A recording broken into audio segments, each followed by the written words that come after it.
This video will show you how to properly install a fitting onto your tubing kit. First, straighten out the tube, and with your included cutting tool, cut the tube to the desired length. And it's very important when we cut the tube that the cut be absolutely perpendicular to the tube run, not angled but completely flat on the face of the tube. Step 2, you want to use the included bevel tool to bevel the opening of the tube. I'm using a 1/2-inch tube. I'm going to use the 1/2-inch bevel edge on the tool. Now this is critically important in order to create a good seal.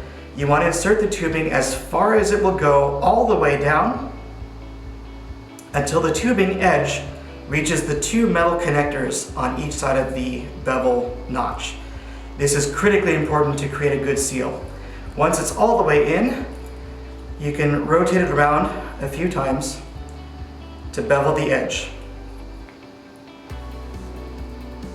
After we remove the tool, you'll notice that the opening of the tubing is fanned out in kind of a cone shape. This is critical to ensure a good seal on the tube.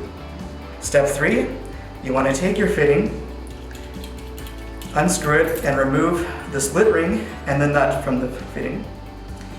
You want to line up the opening of the fitting against the edge of the tubing, just like this, and then using a marker, mark along the tubing where the edge of the fitting will reside. Next, you want to insert your nut along the tube itself like that. Insert the split ring on top.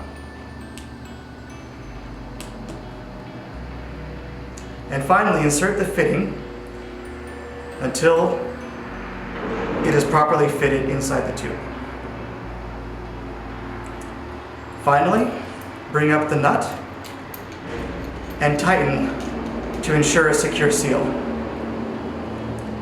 You can additionally tighten with a pair of adjustable wrench or pliers to create an additional tighter seal. And that is how you install the fitting on the tube.